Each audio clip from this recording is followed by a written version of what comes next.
Hi, I'm Miles Cameron, and welcome to Writing Accessible Sci-Fi. I seem to be a full-time moderator at this con. I'm not going to talk about myself. I'm going to go straight on and ask Jonathan to talk about himself. Hello, everybody. I'm Jonathan Nevair, and I had 3 books come out this past year as part of a space opera trilogy entitled Windtide with Shadow Spark Publishing. Louise? And I'm a professor of art history in my other life. Cool. Louise? Hi, everyone. I'm Louise Carey. I'm a science fiction and fantasy author.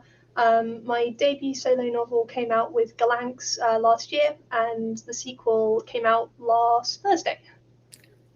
Oh, most excellent, and congratulations. Thank you. Xueting? Hi, everyone. I'm Xueting. I'm a Chinese culture writer and translator. My last book, a collection of Chinese sci-fi called Synopticon, came out at the end of last year. Thank you. Gareth?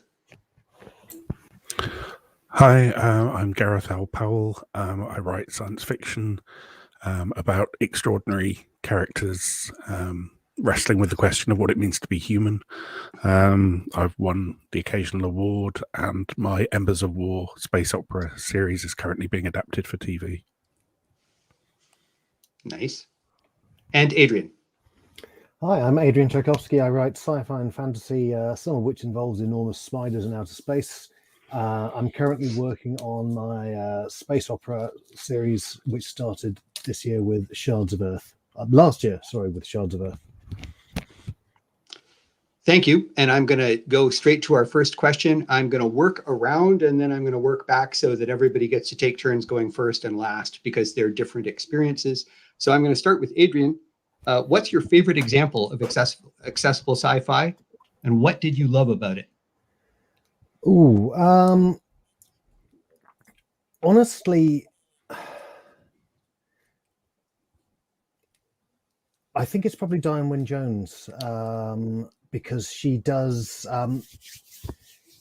She's one of the authors who spoke to me the most when I was young, and she blurs a lot of boundaries so that no matter what kind of fiction or what kind of story you're interested in reading, there'll always be something in what she writes to hook you in.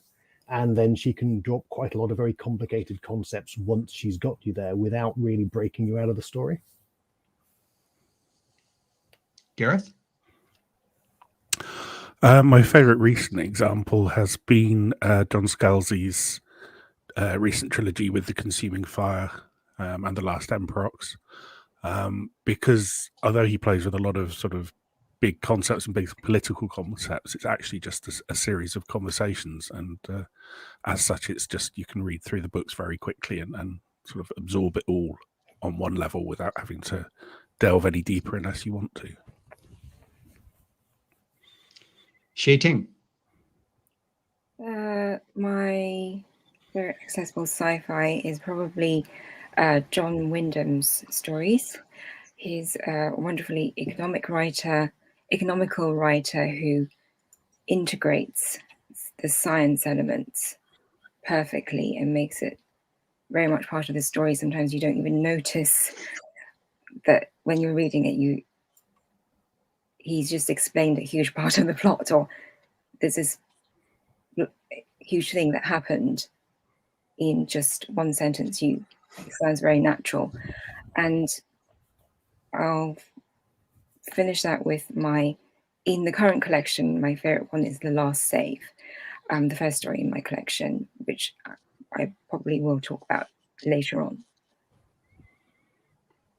Louise? One that comes to mind for me is Rosewater by Tade Thompson, because I really I was so struck by the way that he shows this world that's extraordinarily different from our own in many ways, but through the eyes of ordinary people. So again, it all feels very normal and natural. Though also Diana Wynne-Jones is a huge one for me, and one of the reasons that I kind of wanted to become a writer in the first place. She's just amazing. And Jonathan? I'd say for me, it's Becky Chambers and the Wayfarer series. I just there's something so warm and familiar about that, putting us in there, even with non-human species and in a vast world, and just the familiarity and the metaphors for even greater, larger scientific concepts. I think that really, for me, is a very accessible series. I'm just going to throw in that my favorite is Ian Banks, and mostly because it's like Ian Banks cut out the operating system and goes straight to just letting his story flow. And I just love the way that there's a vast amount of technology out there somewhere, but he really never feels he needs to discuss it. And since that's the way I think some of the best fight scenes, which is usually what I talk about, are written, I really admire it in a science fiction author. But having said that, how much technology is the right amount? And I'm going to start with Jonathan and go the other way. How much technology do you want to inject, and how do you know when you've hit the right amount? Okay, I'm pretty low on the technology level, and I don't know that there's. I was thinking about this for a moment before we started. I don't know that there's sort of a too much.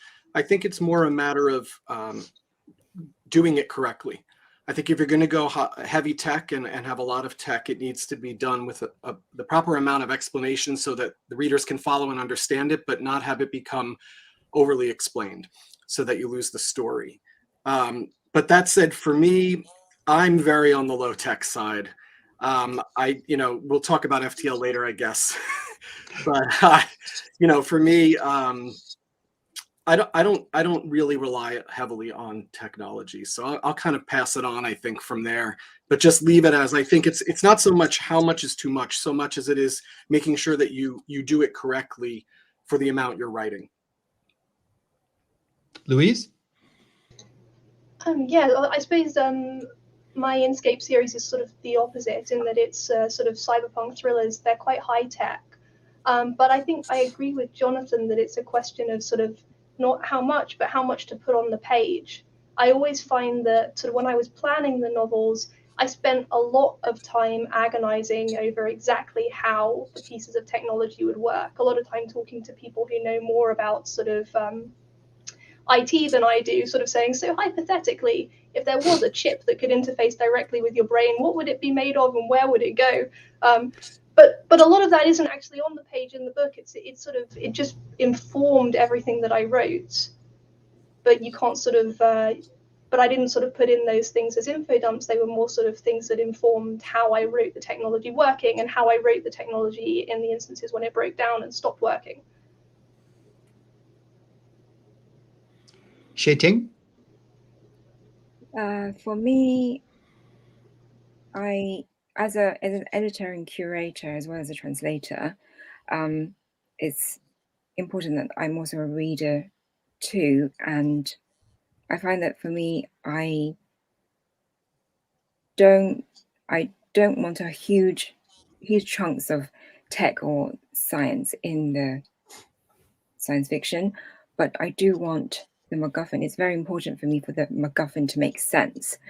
It has to make logical sense. So probably a moderate amount. In the stories I've chosen to translate, there are some that are more heavy on the hard science side. There are others that are very light on the tech. And it really depends on how well it's integrated with the story. And what kind of story it is. So for me, it can be a small amount or a heavy amount, but as long as it's kind of part of the story and not just on its kind of separate from it or the focus. Yeah. Gareth? I think the requirements of science fiction have changed somewhat in that in the early days of the genre, if you were writing about sending a character to Mars, you would have to explain how that character got to Mars because, nobody had been, we hadn't launched any rockets to the moon or anything. So you had to explain all that because people literally had no idea. Now everybody has seen Star Wars. Everybody knows what hyperspace is. Everybody's got these gets the idea that we can't go faster than light, but we can hyperspace or whatever you want to call it around that. And so you could just say, like in detective fiction, you write the detective leaves the house, gets into the car and drives to the shops. You don't have to these days explain the workings of the combustion engine in order to make it plausible. And I think in sci-fi it's the same. You can have a ship traveling through space, and as long as you mention a few details about how it does it, I don't think you need to explain as much anymore, because everyone is much more literate with the kind of tropes of the genre. And besides, I mean, when I'm writing, I put in the bare minimum in order to tell the story and make it feel plausible, because I'm telling a story, I'm not writing a textbook. Adrian? I must admit, what Gareth just said, the really fascinating take on it I hadn't really thought of before. I mean, I think a lot depends on where you're locating yourself in the genre. There are still stories where the precise way that physics operates is a key element of the story. And at that point, obviously, at some point, you are going to have to get into that and getting it. I mean, it's a lot like writing a fight scene. At that point, you need to know an awful lot and then work out the absolute minimum of what you know to put on the page to convey what you need to put over. But I think the idea that the stories that used to be able to rely on, hey, here is a piece of, here is traveling from planet to planet, and that is the exciting piece of physics that the story will hinge on.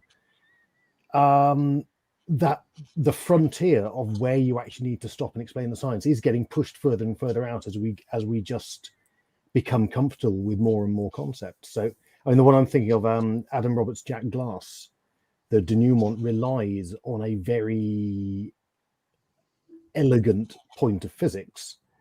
But the whole, I mean, and Roberts being Roberts, he deals with it extremely well, and you don't ever get pulled up short by the what on earth is going on in the science. But he kind of also spends the entire book working around it until you understand everything from all the points of view, and then he tells you how the trick was done. Mm-hmm. Gareth, I really liked your point. As a sci-fi reader, I've been around a long time. I remember when the only sci-fi you could buy was Robert Heinlein, and I totally agree. The boundary has moved. The way we think about it has moved. And you see shows like The Expanse, and they take for granted that you believe a whole lot of these things, and that changes the writing. Xueting, I'm going to ask you first the next one, because as a translator and an editor, I wonder if you'd like to comment on jargon. So I'm going to ask everybody how much jargon they allow themselves. And I admit that I have something to say myself, but I'm curious as to how that affects you as a translator, because I kind of can't imagine what it's like to try and get your head around another language's scientific jargon. So I'll just leave that to you. So, of course, translation is never literal. Literary translation is never literal. There is always localization and adaptation involved, particularly with jargon, because it has a lot of cultural connotations kind of within the jargon, and how it's used and where it's used and how much it's used. So I do adapt it a lot, and sometimes I do create my own jargon as well. So, for example, how the two languages I work with are Chinese and English, and they work in different ways. For the Chinese, each word is created by different characters put together, and when you talk about if you talk about, say, the name of an organization or the name of something, in English, it just becomes automatically much longer, and so it's not as snappy. So how do I then make that as snappy it's meant to be and brief as it's meant to be in the Chinese. Well, sometimes I may use an acronym, and acronyms are quite good in English because they have various connotations. It's specifically with regards to like organizations. Then, depending on what kind of organization, is it corporate? Is it, is it shady? Is it not? So you can, by simply using an acronym, creating that from the Chinese translation, you can connote a lot. And an instance where I've created jargon is that one of the stories in Synopticon is a zombie story. And in the story is written from the point of view of a zombie, of an undead, a member of the undead, and the humans, as usual, don't like them, even though they used to be their friends and relatives, and they regularly have fights. So I got the idea very quickly that the humans do not like the zombies, and so I created the word for them as stiff, which is not in the Chinese, but I thought this would be a nice pejorative term that the humans would use, and that they would then kind of self-mockingly use themselves. And then when I went through it with my editor, he pointed out this thing in Western culture of creating a nickname for an enemy that sort of kind of belittles them and makes them less scary. So then we came up with the word breathers for the humans. So that's kind of a fun piece of jargon that was created, isn't in the original, but kind of adapted into the culture that the translation is being translated into. Perfect. Gareth. Personally, I think jargon is like cinnamon in that it can spice up the whole, but if you put too much on it, you're going to choke. So I tend to use just a small sprinkle of it, and I try and make it self-explanatory in context, so that the reader reading it will not have to be pulled out of the text to go, what does that mean? They will be able to figure it out. For instance, I had a monster in a story, and I wanted to refer to it quickly, so I referred to it as a swamp panther.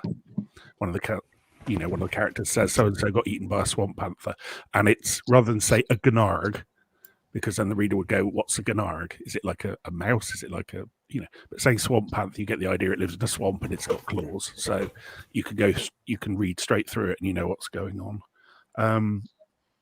So yeah. For whatever reason, my screen is scrambling you every few seconds, and thus I may skip someone, and you should just shout out and say, I've been left behind. I believe Adrian is next, even though he is now where I used to be. Go ahead, Adrian. Yes. Sorry, I've just lost Gareth entirely, and I have too. My computer just told me it's just prevented a network attack, so that's a little alarming. I'm going to trust everything's fine.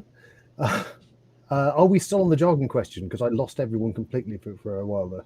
We are still talking about how much jargon you use and whether you think it has a place. Yeah, I mean, my favorite tactic with jargon is to avoid making up words entirely. If I can basically repurpose an existing word for whatever I'm trying to do, I find that means it rolls off the tongue. It feels like the sort of word people would use. I mean, exactly like Xueting was talking about with stiffs and breathers, which I've got to say is that's some of the best invented slang I've ever come across, because I find inventing believable slang incredibly hard, and that's really good. But Thank you very much. Boiling complex things down. So you might introduce a full formal term, but then if you can boil it down to a single repurposed word that rolls off the tongue. So, for example, I have in Shards of Earth, there is the Council of Human Interest, but everyone just calls them Hugh, like the personal name. And then that becomes, it lends itself to a lot of fairly naturalistic conversation between characters rather than them having to stretch their mouths around sort of complicated technical phrases like reversing the polarity of the neutron flow and all that sort of thing. Louise. See, something that I think about a lot when sort of choosing jargon when I'm writing is sort of which characters use it and which ones don't, because I think it really is like cinnamon, like Gareth was saying, and too much of it sort of just sort of clogs up the story and slows everything down. But there are some characters who absolutely will use jargon because, for example, like they're scientists. So in Inkscape, I have like a neuroengineer who sort of designs the brain chips. His speech, I pepper like a fair amount of jargon in his speech. For the most part, it's not totally invented terms. I sort of stole a little bit from my smattering of psychology studies. So like a little bit of like contemporary like psychological terminology and neurological terminology, and then I sort of changed it up a bit with like sort of change the words a little bit to make them a little more futuristic. And he uses a lot of jargon like that all the time, but he's kind of the only character who does, because when you're trying to sort of write a sci-fi setting that feels plausible, you don't have your sort of everyday non-specialist characters talk about sort of like, hacking into the neural network. That's just not the sort of way that they would speak. They would have their own sort of, they would refer to it in far more colloquial terms. So I think sort of who uses the jargon is as important as how much jargon. Jonathan? Yeah, I mean, I like jargon, and I like inventing jargon, which is a problem sometimes, certainly, because you need to be careful, I think, for the same reasons that have come up. But I wrote a heist, the second book in the series, and I really enjoyed creating terminology that actually wasn't accessible to a lot of the reader at times, because it was referring to previous jobs and, those kind of, like a slip 5 or some, making that up, but like, those kinds of terms you'd throw out there that, describe some sort of a clandestine maneuver or something that the group had done to infiltrate something on a heist. And I actually find it can be a really good world building tool. I find that, if you can do it in a way that refers to other aspects of the world that you've built, it can really help to enhance the believability of a secondary world. But again, I agree 100% with what Gareth said about the cinnamon. It has to be done very carefully and with temperance, for sure. I spent part of my life in the world of naval aviation in the United States, and I'm not positive that non-participants would understand a word said in some situations in a cockpit. And, I totally agree with Gareth, but also agree with Louise. It's how much you say, but I sometimes feel that some characters have to have some sort of truncated speech or sort of professional jargon speech just to make them believable. And I'll give an example that frustrates me in something I love. I love The Expanse, but every time they bring a spaceship to a station to dock, I want to say, like, is there no space traffic control? Why don't people use any of the terms of art? Anyway, and I feel like a little cinnamon might have been okay. We'd understand they're, bringing a ship alongside a station. We'd understand the action. They could use some jargon. Just my take. And it might be that I like jargon way too much, or have just experienced a little too much jargon as the world's going by. Where do you go for inspiration on future technology? I just experienced this, so I really want to hear what you all have to say. And I'm going to start with Gareth on this. But when you're world building, I guess, what do you use for your inspiration? What do you use to say this much is enough, this much is too much? And would you be kind enough, as we go around, to name some of the sources you look at for inspiration? When I sit down to decide what technology I need for the story, I'm looking for problems in the story that need addressing, and I think, right, how do my characters get from A to B? Okay, I'm going to need a spaceship. How do they fight off this monster? Okay, I'm going to need an interesting weapon. So I kind of just, when you say inspiration for new technology, I'm looking for things to serve the needs of the story. And so when I do that, I'll pull together something that jumps a starship 200 light years in a day. I think that's what I need. Okay, we'll have a drive, and I'll call it the Bradley Drive, because that was my grandmother's maiden name. And and it makes it sound plausible. It sounds like somebody invented it, and I say, this is the Bradley Drive. And and somebody will say, well, we can only go 200 light years in a day, we can't go any faster, Captain. So it'll have a limit built into it. But as I said on the previous question, people kind of know what hyperspace is now. They've seen Han Solo hitting the Millennium Falcon with a spanner enough times to know what a hyperdrive is. And how they can go wrong. So I don't go into huge detail, as I said, but I try to keep current with sort of New Scientist, various tech websites and so on. Nothing particularly special, and I very much would not claim to be an expert in any field. But I also write a monthly column for the Engineer magazine, despite having no engineer qualifications at all, but they wanted a sci-fi writer. So I get that every month now, and I see there's so much kind of stuff in there about autonomous drones and new battlefield technology and so on, that these guys are just kind of churning out and talking about in a very dry way, and I'm looking at it as a sci-fi writer going, crikey, that could be really useful in a story. So it's that's a really good inspiration. It's also a bit worrying because these guys are churning out this technology, and as a sci-fi writer, I'm going, oh my God, can't you see how that could go horribly wrong? But that's where I go. Adrian?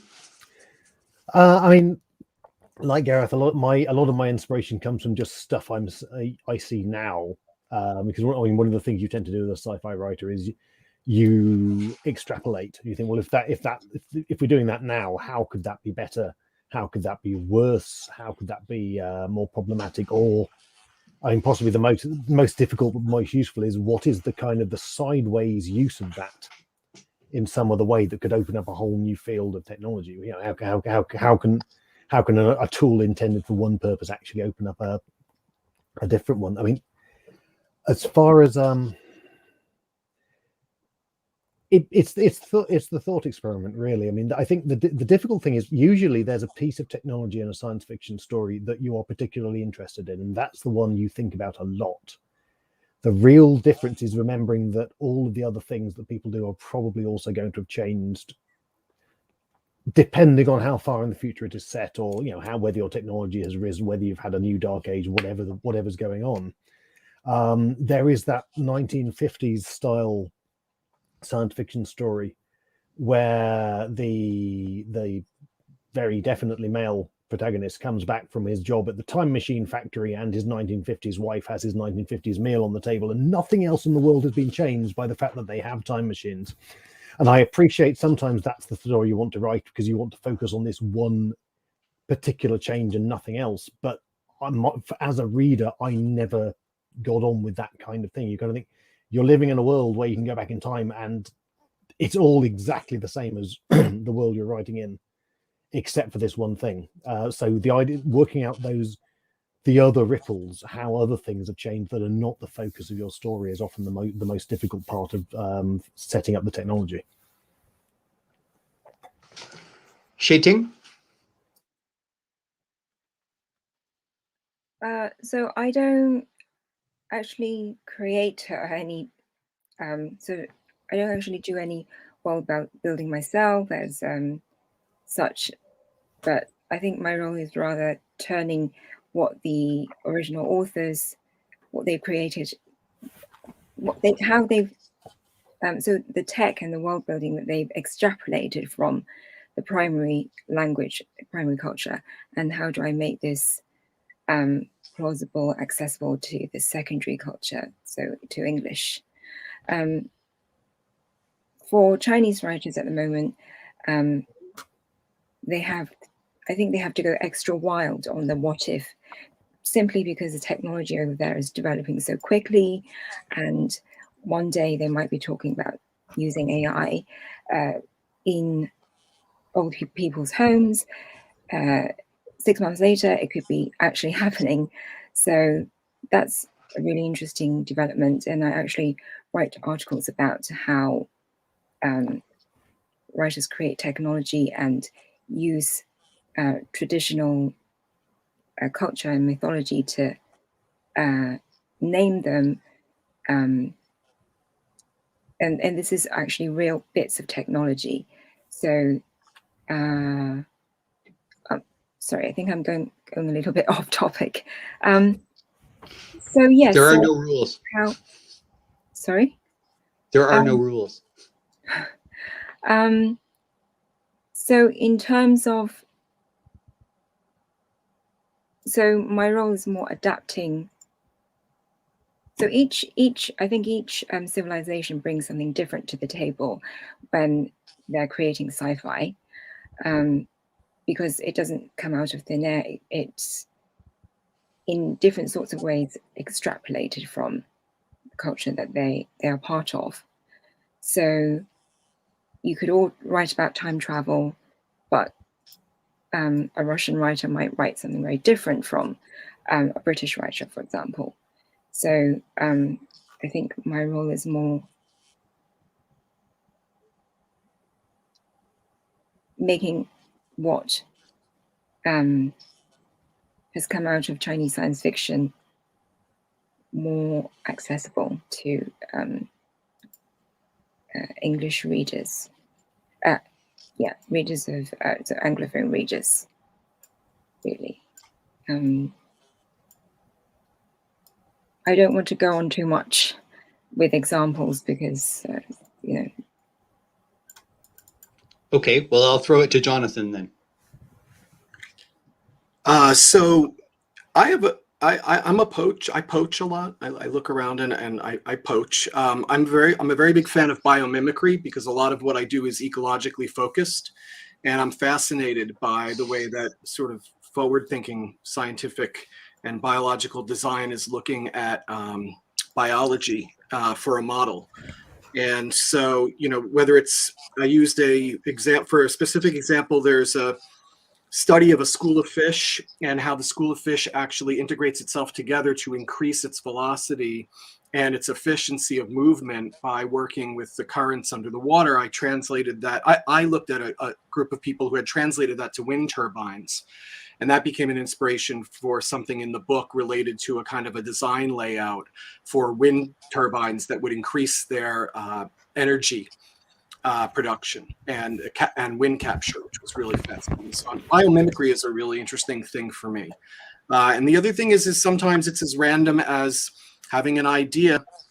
There's an example in one of the books where I have what's called a statotite. It's a static satellite that's in perfect harmonious balance between a solar sail and gravitational pull, and it's right in some Goldilocks zone there where it's able to stay where it is through this mutual kind of combat. And you know, I was reading some random paper I found on the internet of solar space sails and photogravitational fields, and you know, pulling some stuff out of there and riffing on it, and then bending the rules because it's speculative futurism, and you know, you can do that in science fiction. Excellent. And Louise? Like Jonathan, I'm somewhat of a magpie. I sort of get ideas from all sorts of like often quite ordinary places, but you know, sort of like popular science websites, like random. I think looking through sort of like before, when you asked this question, I had a quick look at my like writing research bookmark on my on my browser, and I'm just like, wow, I went to some weird places when I was writing Inkscape. A bunch of like home security websites to get inspiration for sort of how like high-tech security systems might be set up and what the practical kind of like logistics would be. But I think the most important sort of inspiration for me is always modern technology and modern anxieties about technology. So Inkscape's all about a world where people, you know, have constant access to the internet 24/7 through brain chips. And really that's just it's a small sort of thought experiment step from the world we live in now, where people are constantly concerned about the fact that we never disconnect from our phones. I mean, you see a lot of articles saying things like about how most people sort of spend well more than 50% of their waking time in front of screens now. So I think Inkscape just asked the question, we don't disconnect now. What would it be like if we couldn't disconnect? If there was no way to separate ourselves from that constant stream of information? What would that be like? What would that do to our conception of ourselves? And I think like a lot of sci-fi is about that, right? Taking sort of modern anxieties, and especially modern anxieties about pace of change and technological change, and just saying like, you know, what if we made it a little bit worse?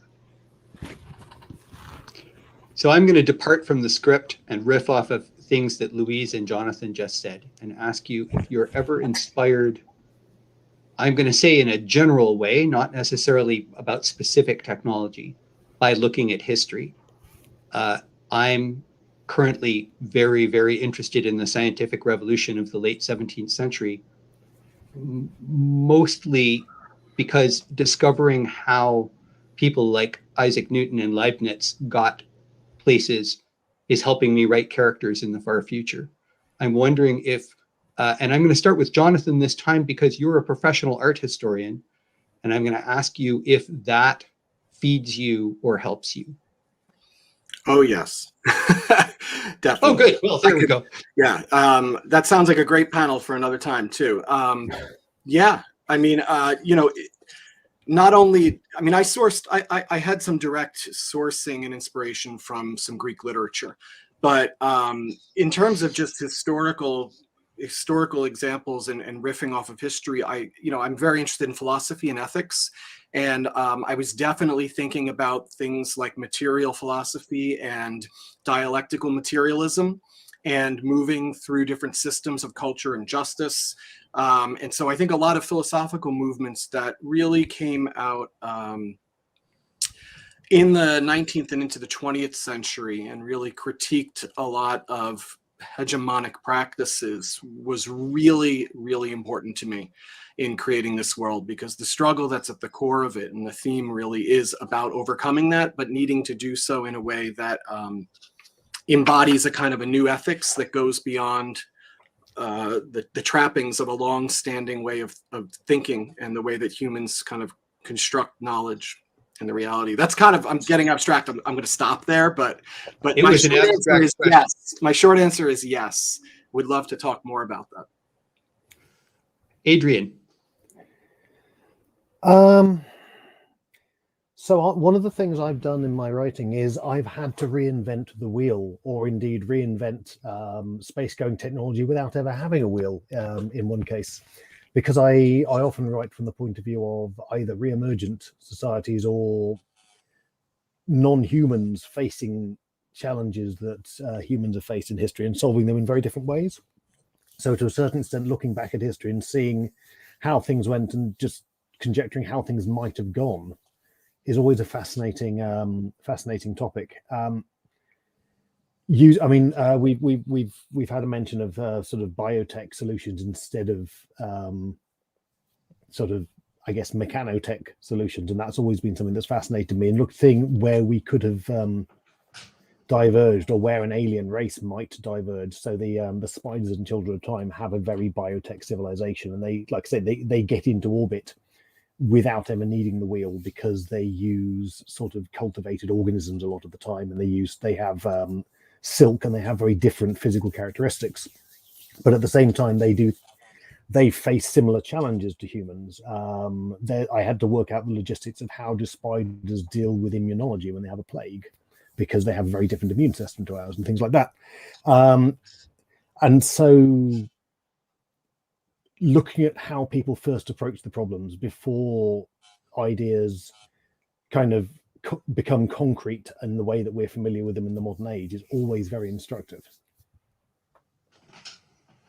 Louise? Something that I found quite interesting when I was writing Inkscape, I know this isn't exactly what you asked, but because Inkscape's a sort of... For sure. Thanks.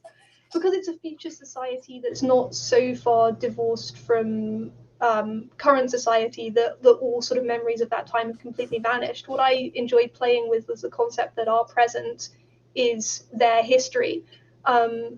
So I had a lot of fun with kind of introducing, ancient relics of the past that are actually our sort of modern day conveniences and applications, and having the characters be sort of baffled by them, but occasionally sort of find interesting uses for them. So I've got some scenes in the first novel where characters use what is like modern day sort of mobile technology to circumvent like security systems that have now grown so far beyond mobile technology that they're not even bothering to scan for them anymore. So sort of low tech enabling them to fly under the radar. I had a lot of fun with kind of things like that all through the trilogy. Gareth? I wrote a trilogy of novels called the Akak Makak trilogy, which was set in an alternate world that diverged from ours in the 1950s, which was based on a newspaper report I found, which is probably still online somewhere, where when they started declassifying documents, the British, they revealed that in the, I think 1959, the French Prime Minister came to London and proposed merging England and France as a political entity with the Queen as the head of state. Both countries were still economically ruined from the Second World War, and it seemed to make sense. In our reality, the British told them to get lost. But I thought, in the world of my novel, I thought, well, what would have happened if the British had said yes? So I tweaked a few things about the Suez Crisis to make it the Suez really very successful adventure. And because that worked out so well, instead of getting closer to the Americans, Britain merged with France and got close to Europe. And then I had to deal with the fallout of that. So, for instance, I worked it through, and the ubiquitous van you see on the streets isn't the Ford Transit; it's the Citroen. The Beatles played their early residencies in Paris on the left bank instead of in Berlin, supporting American troops and stuff. So it became a very sort of like a game of dominoes. You make that one small change, and then you start to see the ripples spread out and out and out and out. And I wanted, because it was an alternate world, I wanted airships in there, because obviously, what's the point of writing an alternate world without airships?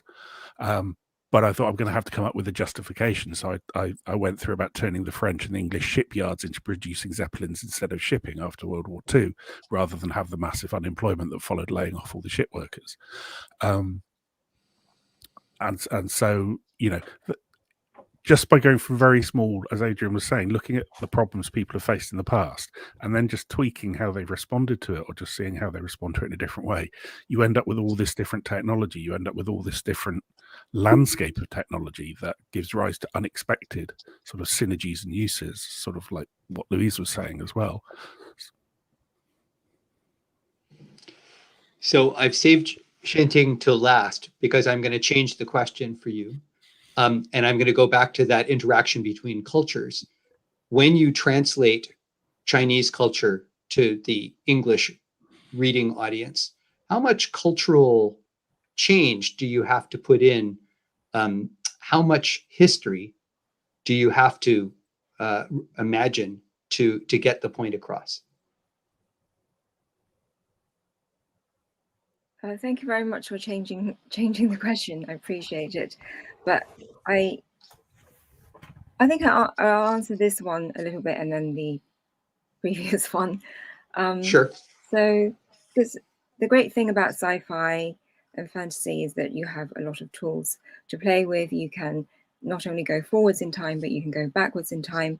And certainly in some of the stories I've translated, they are to do with historical events and how, to explore people's attitudes and the way that they've been treated in reality. So in terms of how much of the history I need to include to adapt, was that your question? How much of the history I need to include? So currently, China is going through a phase where writers are reconnecting with their heritage. A lot of classical references are made to do with mythology or traditional cultures. So you'll get a lot of high tech, for example, named after some god or some deity or spirit. For example, we have the lunar rover being called Yutu, the Jade Rabbit, and then the Chang'e is the space shuttle on the lunar mission, and things like that. And we have a robot at a university called the Naja, who is a child god from Chinese mythological pantheon. So then how do I make this? So there is certainly some of this going on in Synopticon, in the stories in Synopticon. So how do I make this, these elements that are very common to the Chinese reader, understandable, accessible, not alien to an Anglophone readership? That's a very interesting question. So the the decisions I make are, do I put this, do I leave? So for example, there are some spaceships that are named after a god, and a major character in one of the other stories, Starship Library, who is named after a demigoddess. And the experiences of those deities are kind of reflective of the characters and the development of the story. So do I keep them in their original names, put a footnote, or find an equivalent in English, or kind of explain, weave in to the text some sort of explanation, so that it keeps the flow, and the reader then doesn't need to go to the footnote or go to the glossary. Those are the decisions that I need to make. So how much history, how much of the traditional culture do I include? So it depends really to different situations. For example, there is a ship that's a library in that story that I just talked about. And in the final version, I've ended up calling it the book arc Fangzhou. But actually, if you think about it in Chinese, it's the arc. But just by putting, because Fangzhou means arc in Chinese, but just by putting arc, then I wouldn't need to explain to people, because that's a concept that exists for Western readers too. I wouldn't need to explain to them that they would instantly get what that entity is meant for. In more complicated concepts, I've made a decision to keep the name of the character as it is and put a footnote, because whilst knowing about the character, where the name comes from does add to the understanding of the story. It's not essential. So it depends on how much history depends on the situation, I think. I'm going to take a question from the comments section. Omadon DK asks an excellent question, and it's my fault as moderator that I didn't think of this. We haven't defined the word accessible. So I'm going to start with Adrian and say, how do, the name of the panel is Accessible Sci-Fi. How do you define accessible? Help us with that. We'll work around and we'll end up with a definition.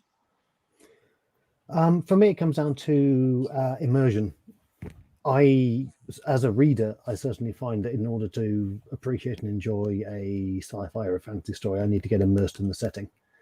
And therefore, the accessible part of that is bringing in your science fictional concepts, your alien races, the exotic elements of your story, in a way that you can ease the reader into that and make them a part of that kind of living world and habits around them without them suddenly stopping because they don't understand something, or because because you are suddenly asking them to do very hard maths or something like that. Xueting, what's accessible to you? The translator or the editor? What's accessible to me? It depends. I think it depends on the reader whether they. I think I would always go for something that makes the story flow, and then put additional information or commentary aside, that it's optional for the reader if they want to go into it. But if they don't, the text is written in such a way that they don't have to, so they have the choice, and so they're not. So this would be in terms of footnotes, or in my latest collection, I've added some little informal story guides at the back of each story, a little bit about each writer, how they wrote this story, and why I picked this work. So it's optional for them, but it's not prescriptive. It's not. I don't tell them about the story first, or the writer before they read it. So I'd always give them the choice, but perhaps start from the lowest denominator in the actual text. Yeah. Okay. Louise? I think quite similar to Adrian. I think for me, writing accessible sci-fi is about writing sci-fi that's engaging and that gives the reader a sort of jumping on point.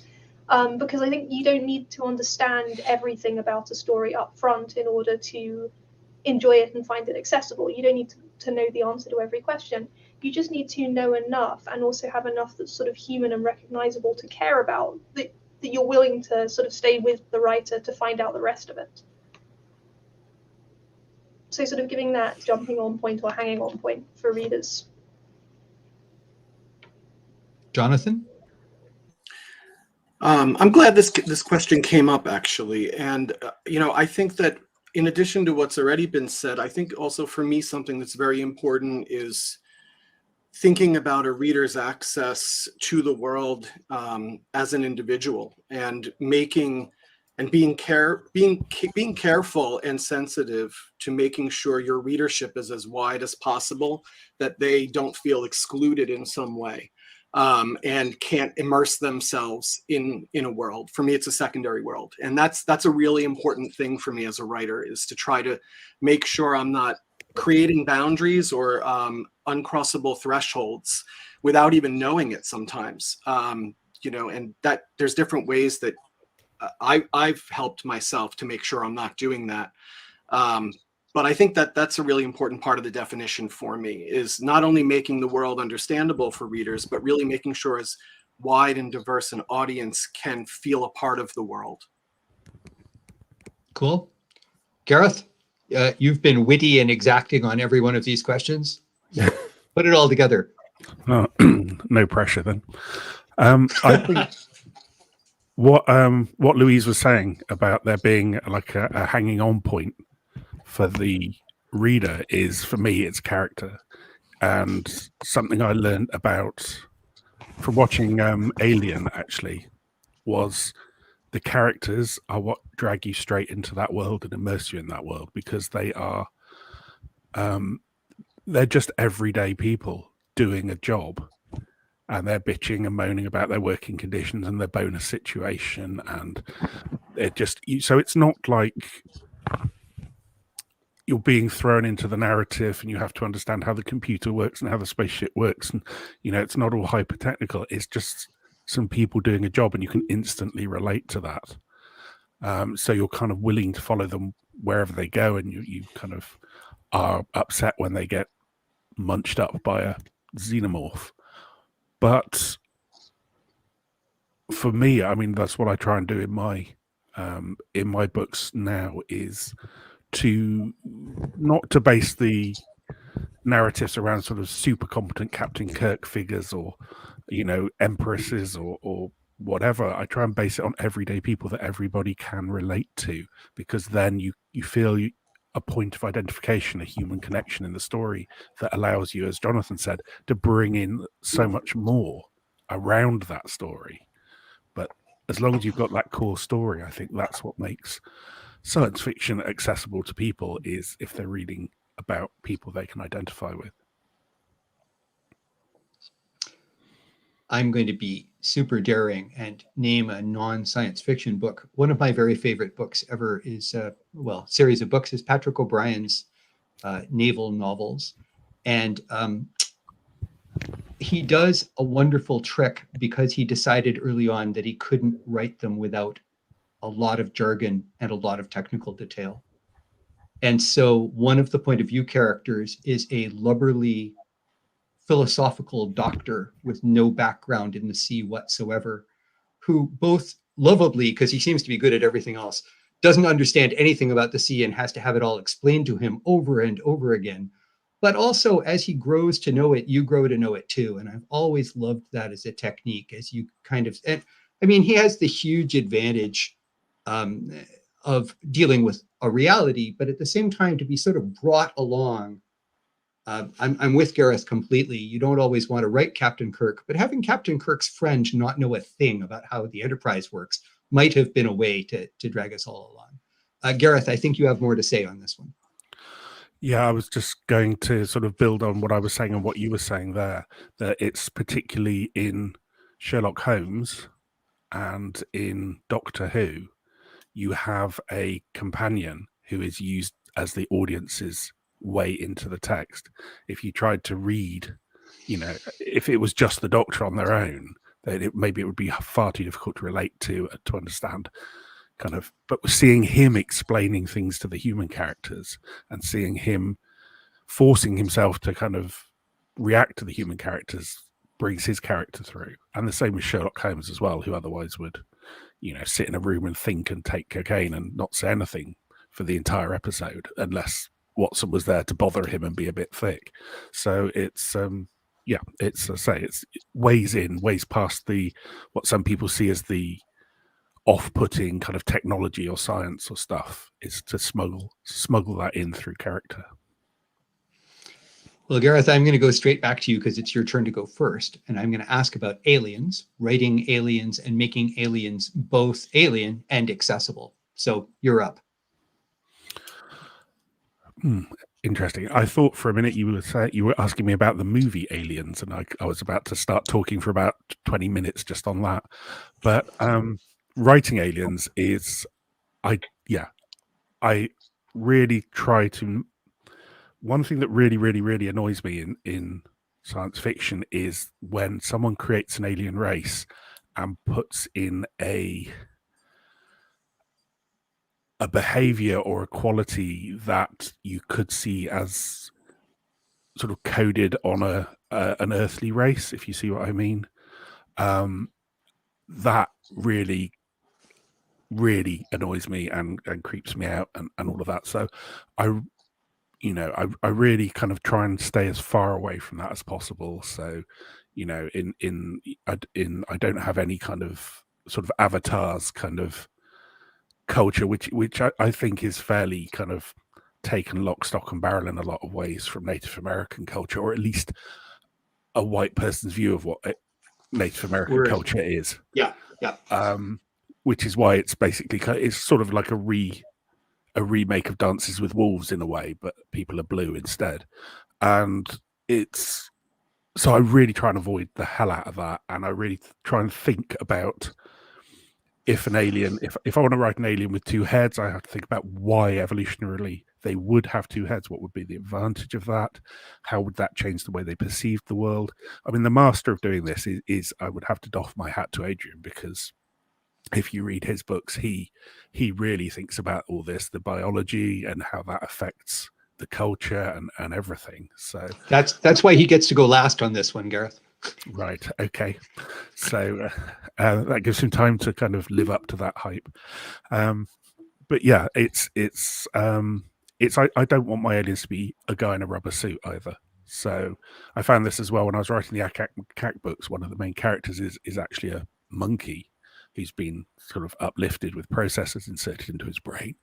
And I didn't want him to be a guy in a monkey suit. So I tried to really kind of have him respond to things the way a monkey would, rather than the way a character in a book would, if you see what I mean. So, Yep. you know, he does get annoyed and bite people in the face occasionally. It ruins your... it ruined all my exposition scenes because he would just get bored and attack somebody. So, yeah. I'm rambling slightly now, but I'll wrap it up there. Yeah, I really try to make them A, alien, and B, have their own character and a kind of reason why they're a character, but also try and remember that not all members of an alien race will be identical and have the same views. We're at the rambling part of the show, Gareth. It's totally allowed. Jonathan, ramble for us. I'm actually going to pass. I don't write non-human species. I haven't. And so I'm going to pass and allow the other panelists to have a little more time to talk. I don't really feel like I can talk on this point. You've just won the Philosophical Moral Award for my panel. Louise? You see, I don't write aliens either. Oh, and I was just good. going to respond to this question with like Gareth was saying, I've got some like alien pet peeves, and a really big one for me is like homogeneity. When a writer kind of writes an alien race, is like, you know, they're all exactly the same and they have a monoculture, and they all think exactly the same way and have identical values. It's very frustrating because that's not what humans are like at all. So why would you have the aliens all be sort of cookie cutter? But yes, I can't speak about experience of writing them because I haven't written any yet. So, Xueting, I'm once again going to alter the question slightly for you and say... I'm perfectly happy to answer that question. Oh, go ahead then. So, yeah, going on to a little bit of what all the previous answers were. So, while on one hand, we can only imagine aliens, it's absolutely right that how do we know what aliens are like, because we can only imagine them from a human point of view. But on the other hand, I really do think it's important to imagine. I do think alternative viewpoints are really important. I really like them as a writer and as a reader. Perhaps because of my own experiences, perhaps it's because I need to write about a culture and make it understandable to an audience and readership who sort of see this culture as alien. So even though it is human too, but just a very different other culture. So i.e. the Chinese culture in the eyes of the global audience up till very recently. So in a way that's relatable to what an alien civilization might be like to humans. And in the stories that I translate, there are lots of alternative viewpoints, whether it's alien, whether it's a sentient species, or whether it's in terms of non-human consciousness, like artificial intelligence, for example, or the other story I mentioned, zombie. And I do indeed feature a story that's told from an alien's point of view, an extraterrestrial's point of view who doesn't perceive time in a linear fashion. So it was quite interesting to translate and adapt that, because Chinese is a language where the tense is only contextual. Past, future, present tenses is only contextual. It's not implied in the actual words. So it was quite interesting adapting that into English and kind of mixing up the tenses a little bit to convey that alternative perception. And yeah, I think going back to what you were saying about making, we're all discussing about making sci-fi accessible. I actually really like sci-fi because it brings us into different worlds that are perhaps very different from our own, and why I like reading science fiction from different cultures, because the way that they imagine something, the way that they imagine a world or a subject is completely different from ours. For example, Binti, or for example, the one that was inspired by Native American mythology, Trail of Lightning. The way that science is imagined in those books are very different from the Anglo-American tradition, for example. And I find that really fascinating and really interesting. I think it enriches our science fiction technology, and so does something like Chinese science fiction. And the reason, and it's probably why I really, because I really like alternative viewpoints, is probably why I really enjoyed Adrian's Children of Time. The spiders, I just loved all the bits about the spiders and how they kind of evolved. I thought that was fantastic. And I do think a lot of sci-fi that have been, a lot of sci-fi that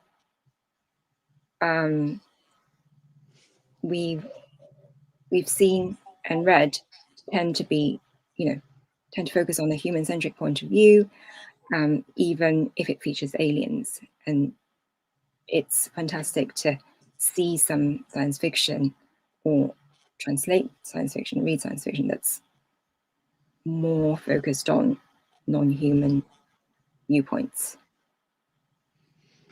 Well, Adrian, you've had multiple shouts out. We all agree you're the grandmaster here. Bring us home on aliens. Yes, so I've written a lot of different books which have sections from a non-human character's point of view, whether it's an actual alien, or whether it's something that's arisen from our Earth life and been uplifted. For me, it's the really fun stuff. As a writer, I do it because I find it endlessly fascinating to run as a kind of a thought experiment. I know, I think you mentioned before the panel, there are probably quite a few writers and aspiring writers in the audience. I have a really useful practical tip to get started on writing the viewpoint of anything that isn't human, is consider its senses.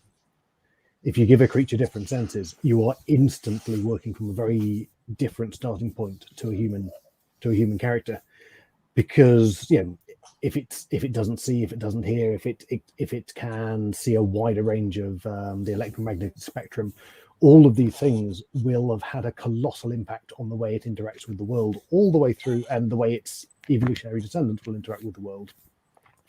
A lot of what it comes down to is, if you have a good grasp of how evolution on Earth has progressed, at least it doesn't say how it might progress on an alien world. And honestly, we've never met any aliens. We don't know if they're going to be similar to us or completely different, or what the parameters of possibility are. But it gives you the idea of evolutionary logic.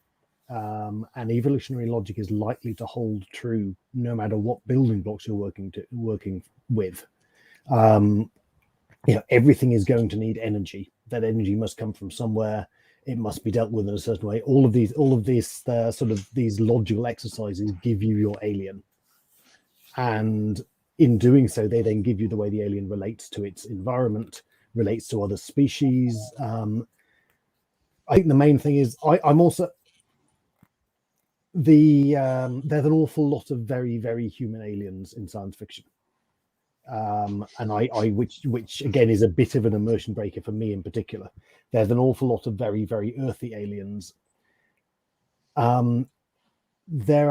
It's always worth looking at how things have gone on Earth, knowing about how things have gone on Earth, so that you can think, well, how might it have gone differently? So, I mean, the piece of work book I'm working on at the moment is I'm working on with an ecology where there's a lot of symbiosis. So rather than evolution being a very, very competitive kind of survival of the fittest thing, you survive on this world by getting on with things better. The more things you can get on with and interact with, the fitter you are to survive, rather than having to kind of out compete everything. And that gives you a really different take on even the basic mechanisms of evolution, which I think still work perfectly happily with how we understand it works on Earth.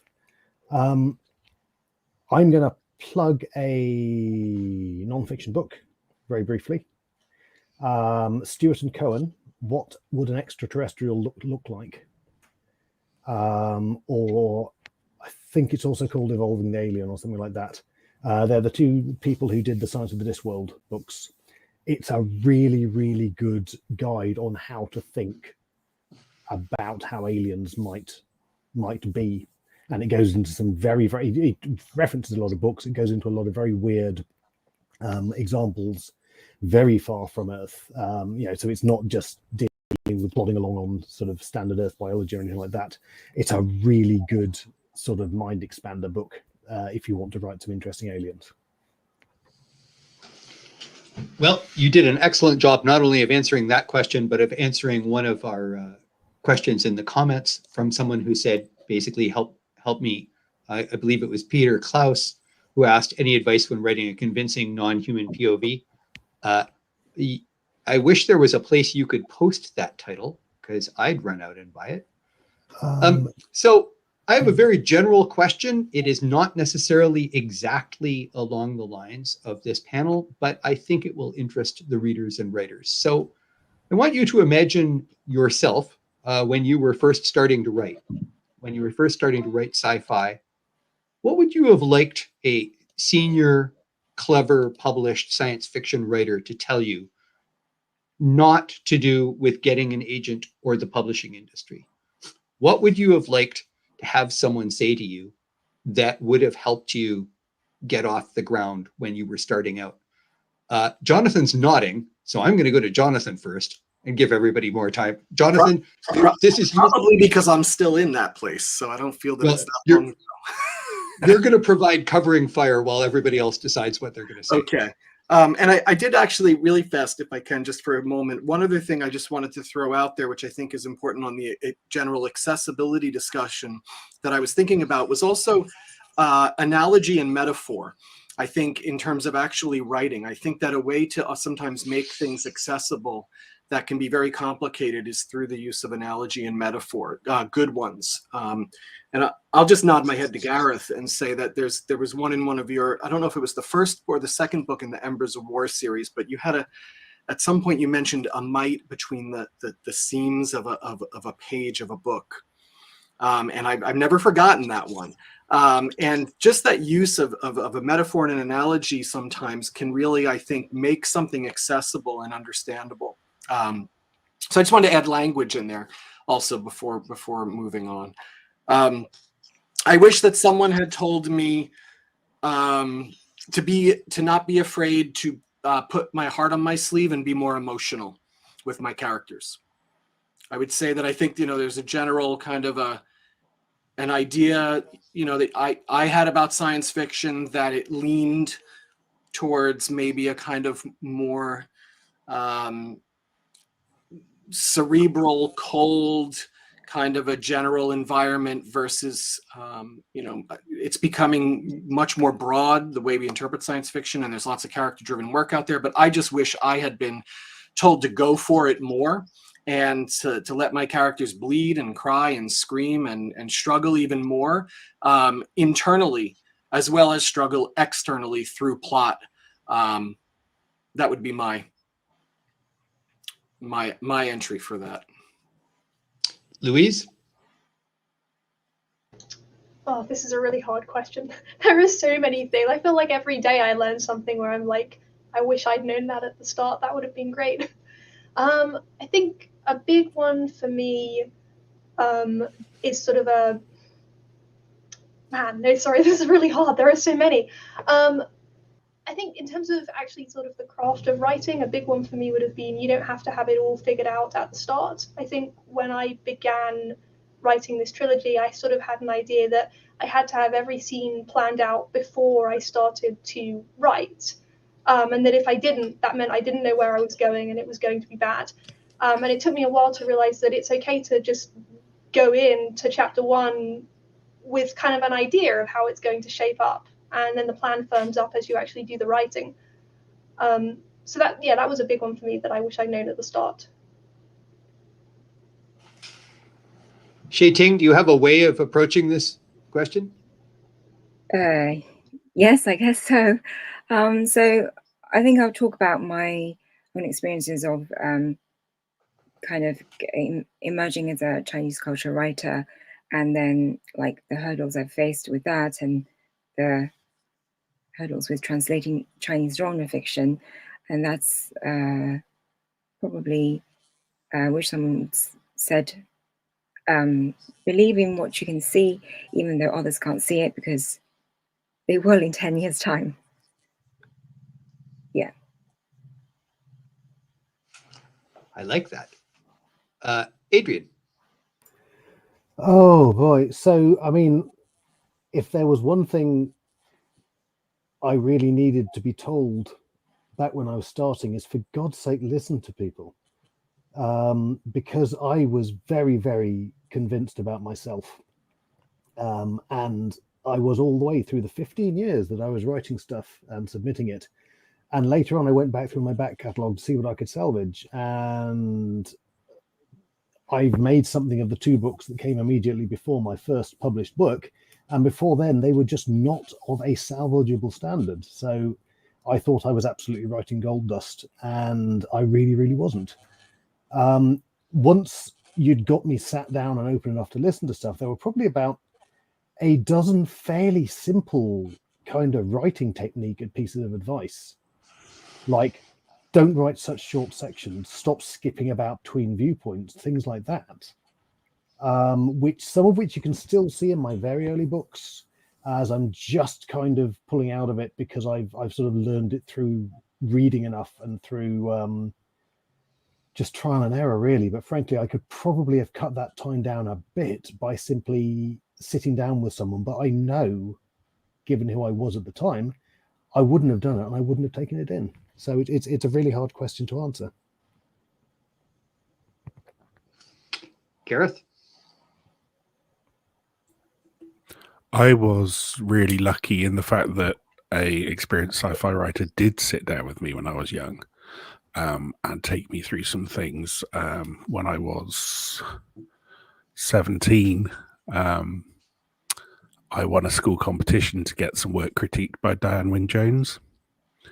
And so I wrote 3 chapters of a novel and a short story, clunking away on a little portable typewriter. And they got sent to her, and then 6 weeks later, I met her in Bristol for a coffee, which seemed a very grown-up thing to do at that point. And she sat down and she went through and brutally ripped all those pieces of writing to shreds. But I learned so much just from that, because that was the first time I'd sat down with someone who was a professional writer and not a teacher. So instead of praising my word use, she was looking at communication and simplicity and getting the story across. She was looking at believable characters. She was looking at... So I went from I walked into that room as an English literature student, and I think I came out of it with a little bit more idea of what a writer needed to do. And I've still got the sort of handwritten notes that she made while she was talking to me. Some of them are quite scolding, but they're all very useful. And I shall treasure those forever, but they certainly helped set me on the right track. I'm going to play in this one myself, but mostly I'm just going to echo what Adrian said. So I'm going to say I've written 45 books. Like Gareth, I got advice from a professional writer. He was my dad, and he'd written 26 novels when he was coaching me. But he was dead wrong about one thing, so I'm going to address the one thing he was dead wrong about. My dad was a creature of his time, and he believed that writers were artists, that they were solitary artists, and that you ultimately alone as the writer are the judge of everything. I don't believe that. I believe that writing is a team sport, and the most important thing about being a writer after being able to write is to know when you're the captain and when you're the ship. Because sometimes you're the ship and other people are steering, suggesting, driving, or even repairing. And those people are really important, and you need to interact with them that way. Anyway, that's my 2 cents. We are nearly at the end. So this is you have 1 minute to advertise what you're writing now and where you're going segment. And just for fun, I'm going to start with Louise, because I don't think I've started with Louise often enough. So Louise, you are up first. What's out right now? Outcast, the second novel in the Inscape trilogy. They're both out right now. They're cyberpunk thrillers. There's another one that's going to come out next year, the final one. They're a lot of fun if you like sort of evil big tech corporations and sort of super spies. And what's up next? A few pieces of short fiction that I'm not actually allowed to say anything about, so I won't, but they're going to be good. Okay. Jonathan. Sure. So No Song But Silence, the third and final book in the Windtide trilogy, came out about a month ago. So that's out, and that trilogy's wrapped up. And that's very much a sort of a large galactic adventure that really has a lot to do with morality and ethics and ecological justice. So that's out. And then coming in November, I have a standalone space opera, which is actually a spy thriller. And that's coming out through Shadow Spark Publishing, and it's entitled Stellar Instinct. Good title. Xueting, what are you working on now?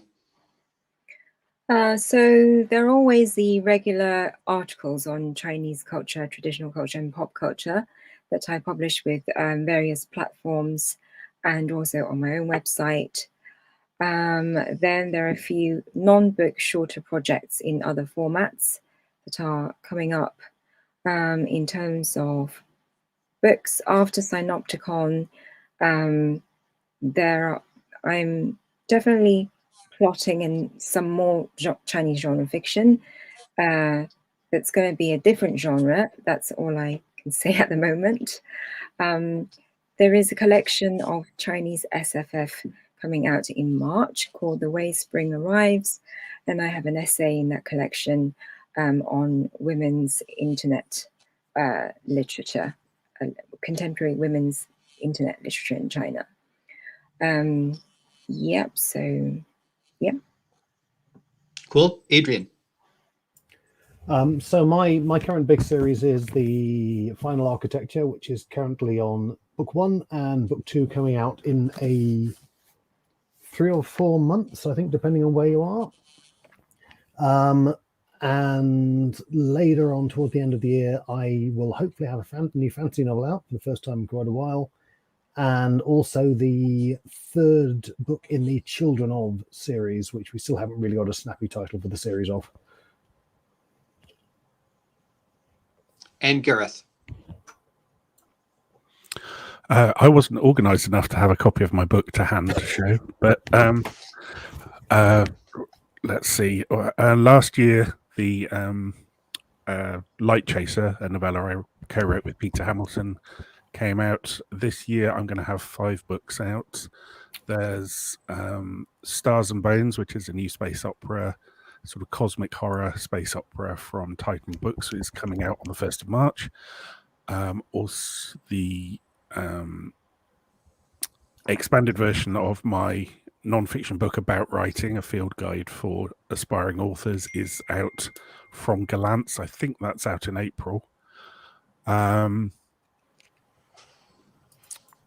What else? Oh yeah, and then there are 3 collectors hardback editions of the Embers of War novels coming out this year, a couple of months apart, starting in June, I think. They're lovely kind of collector's editions with illustrated fronts and back pieces and covers and everything. So they're going to be fantastic. Gareth, I'm glad you mentioned Peter Hamilton because in addition to loving Adrian Tchaikovsky's Aliens, I also love Peter Hamilton's Aliens. And I was going to crop up at some point and mention that, and then I let it go, but I just wanted to throw that plug in. Friends, it has been lovely. Thank you all for allowing me to be moderator from my relative lack of experience. I hope it hasn't been too harsh on everyone, and I look forward to seeing you all in person someday, possibly with beer.